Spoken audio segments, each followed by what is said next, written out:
আজকে চকলেট আর dry fruit এই দুটো রেসিপি তোমাদের সাথে শেয়ার করছি।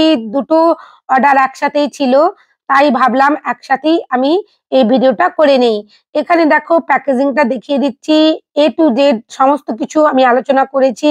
ভিডিওটা একটু মন দিয়ে দেখে নিলে তোমরাও এরকম 2-3 রকমের অর্ডার একসাথে নিতে পারবে। দেখো এখানে আমি ড্রাই ফ্রুটের সাথে ময়দা মিশিয়ে নিচ্ছি 1 টেবিল স্পুন। খুব ভালোভাবে কিন্তু ময়দাটা মিশিয়ে নিতে হবে, যাতে ড্রাই ফ্রুট গুলো নিচে না সিন করে যায় ব্যাটারের। এরপর দেখো এখানে ময়দার সাথে আমি জিঞ্জার পাউডার আগে দিয়ে দিয়েছিলাম, বেকিং পাউডার আর 1 চিমটি লবণ, আর এখানে আমি মিক্স স্পাইসটাও দিয়ে দিলাম। উনি যেহেতু ড্রাই ফ্রুট কেক চেয়েছিলেন তাই একটু মিক্স স্পাইসটা ছিল আমার কাছে, আমি সেটাও ইউজ করে নিয়েছি। এখানে দুটো রুম টেম্পারেচারে রাখা ডিম নিয়েছি। ডিমটা আমি 1 মিনিটের জন্য বিট করে নিলাম। তারপরে স্টেপ বাই স্টেপ দেখো চিনিটা দিচ্ছি, একসাথে সমস্ত চিনি দিচ্ছি না, 2 থেকে 3 ধাপে চিনিটা দিয়ে দেব। আর ভালোভাবে 4 থেকে 5 মিনিটের জন্য আমি এই ডিম আর চিনিটা বিট করে নেব। এভাবে যদি বিট করতে থাকো খুব সুন্দরভাবে একটা ফোমি ভাব এসে যাবে। আর চিনিটা দেখো এখানে 3 মিনিটের মধ্যেই আমি দেওয়া শেষ করে দিয়েছি। আর খুব ভালো করে দেখো 5 মিনিটের মতন আমি বিট করে নিয়েছি। এভাবে তোমরাও কিন্তু বিট করে নিও, দেখবে পারফেক্ট ভাবে একটা ফোম রেডি হবে। খুব ভালোভাবেই কিন্তু এখানে চিনি আর ডিমটা মেশাতে হবে। আর চিনিটা কিন্তু আস্ত নিও না, সবসময় গুঁড়ো করেই নেবে, তাহলে পারফেক্ট ভাবে কিন্তু মিশে যাবে। এই পর্যায়ে এসে আমি অরেঞ্জ এসেন্স দিয়ে দিয়েছি, আর তেল আর বাটার আমি মিশিয়ে রেখেছিলাম সেটাও সম্পূর্ণ দিয়ে দিয়েছি। এই পর্যায়ে কিন্তু বেশি সময় ধরে কিন্তু বিট করা যাবে না, 30 সেকেন্ডের জন্য বিট করেছি, 30 থেকে 40 সেকেন্ডের জন্য বিট করেছি। তারপরে বিটারের কাঁটাটা আমি খুলে নিলাম। এবার সমস্ত ময়দাটা আমি দিয়ে দিয়েছি। আর কাট এন্ড ফোল্ড মেথডে দেখো আমি ধীরে ধীরে একই ডিরেকশনে মিশিয়ে নিচ্ছি। এভাবে কিন্তু একই ডিরেকশনে মেশাতে হবে, কখনোই কিন্তু এলোমেলো ভাবে মেশানো যাবে না। দেখো ময়দার সাথে ব্যাটারটা কত সুন্দর রেডি হয়েছে।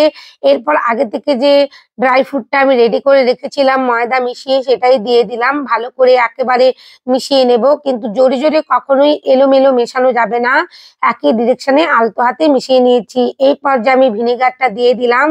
আর বেকিং টিনটা আমি আগেই রেডি করে রেখেছিলাম বাটার পেপার দিয়ে। ময়দাটা মেশানোর আগেই ব্যাটারের সাথে আমি কিন্তু ওটিজিটা প্রিহিট করতে দিয়ে দিয়েছিলাম। তোমরা যে যেটাতে বেক করে নেবে, গ্যাস ওভেন বা ওটিজি, সেটা আগে থেকে কিন্তু প্রিহিট করতে দিয়ে দেবে। প্রিহিট করা ওভেন ছাড়া কখনোই কিন্তু পারফেক্ট ভাবে একটা কেক রেডি করা যাবে না। উপর থেকে দেখো আমি ড্রাই ফ্রুট আর ফ্রুটি ফ্রুটি, কালো কিশমিশ, হোয়াইট কিশমিশ দিয়ে দিয়েছি, যাতে কেকটা বেক হওয়ার পর দেখতে ভালো লাগে। যতক্ষণ কেকটা বেক হবে আমি ততক্ষণ চকলেটের রেসিপিটাও শেয়ার করছি তোমাদের সাথে। দেখো এখানে আমি হোয়াইট চকলেট আর ব্ল্যাক চকলেট ছোট ছোট করে কেটে নিয়েছি, 100 গ্রাম করে নিয়েছি। আর ডবল বয়লার পদ্ধতিতে আমি চকলেটটা মেল্ট করেছি, কারণ ওটিজির মধ্যে আমার কেকটা বেক হচ্ছে। এরপর দেখো আমি হার্ট শেপের মোল্ড নিয়ে নিয়েছি। এটা একেবারে ডিপ একটা মোল্ড, যে গভীরতা যেন থাকে। যে যখন তোমরা ফিলিং দেওয়া চকলেট গুলো বানাবে সবসময় লক্ষ্য করবে যেন মোল্ড গুলো একটু গভীর হয়। গভীর না হলে যখন তোমরা ফিলিংটা দিতে যাবে তখন কিন্তু থাকবে না, ওটা গড়িয়ে উপরে উঠে আসবে আর চকলেটটা ঠিক মতন সেট হবে না। দেখো আমি চকলেটের যে চারিদিকের মোল্ডের চারিদিকটা আমি কিভাবে চকলেট গুলো লাগিয়ে নিচ্ছি। এখন তো শীতকাল, খুব সহজেই হয়ে যাবে এই কাজটা, ফ্রিজে রাখার কোনো প্রয়োজন নেই এইভাবে লাগানোর পর। আর এক্সট্রা চকলেট গুলো দেখো আমি তুলে নিচ্ছি এভাবেই। প্রথমে আমি হাত দিয়ে করছিলাম, তারপরে কিন্তু আমি একটা নাইফ দিয়ে সমস্ত এক্সট্রা চকলেট গুলো টেনে নিচ্ছিলাম। এইভাবে ঘুরিয়ে ঘুরিয়ে আমি 2 থেকে 3 বার একটা কোটিং করে নেব, যাতে চকলেটের মোল্ডের চারিদিকে খুব ভালোভাবে এক্সট্রা চকলেট গুলো লেগে যায়। আর এখানে ফিলিং দেওয়ার পর কোনো রকমের যাতে না অসুবিধে হয়। দেখো আবারও আমি এখানে ঘুরিয়ে নিলাম।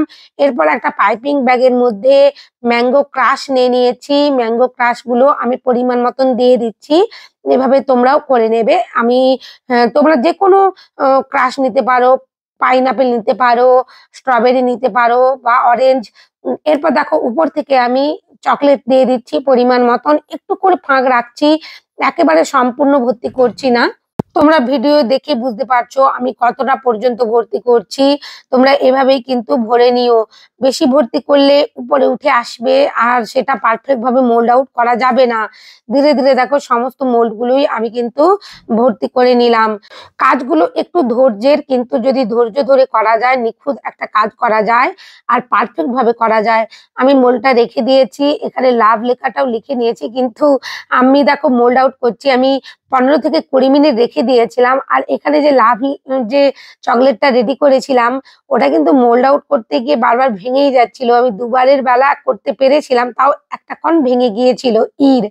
দেখো এখানে আমি যে কেকটাও আমার বেক হয়ে ঠান্ডা হয়ে গেছিল, আমি সেটা মোল্ড আউট করে তোমাদেরকে প্যাকিংটাও দেখিয়ে দিচ্ছি। এইভাবে যদি তোমাদের কাছে 2-3টে রকমের অর্ডার আসে, চকলেট কিংবা ব্রাউনি বা ড্রাই ফ্রুট, তোমরা ধীরে ধীরে একটার পর একটা স্টেপ ফলো করে কিভাবে কেক বানাবে বা অর্ডার গুলো প্লেস করবে আমি সম্পূর্ণটাই দেখানোর চেষ্টা করেছি। আর দেখো এখানে আমি কয়েকটা বক্স কিনে এনেছিলাম এরকম চকলেটের জন্য, 50টার মতন। তারই মধ্যে আমি চকলেট গুলো সাজিয়ে দেব। আমার বক্সটা একটু বড়, তখন দোকানে ছোট ছিল না, আমি বড়ই নিয়ে নিয়েছিলাম। তোমরা যদি ছোট পাও ছোট নিয়ে নেবে। এরপর চকলেটটা আমি র‍্যাপ করে নিয়েছি, সাজিয়ে নেব। ওনাদের খুবই পছন্দ হয়েছিল চকলেট আর এই কেকটা। তোমাদের যদি ভালো লাগে, নতুন বন্ধু হয়ে থাকলে প্লিজ চ্যানেলটা সাবস্ক্রাইব করে দিও। আর এইভাবে দেখো আমার দেখানো পদ্ধতি অনুযায়ী স্টেপ বাই স্টেপ ফলো করে তোমরা পারফেক্ট ভাবে একটার পর একটা কাজ করে নিও, গুছিয়ে নিও। দেখবে পারফেক্ট ভাবে অর্ডার গুলো প্লেস করতে পারবে। আর সবাই খুব ভালো থেকো। অনেক ধন্যবাদ তোমাদের আমার ভিডিও দেখার জন্য।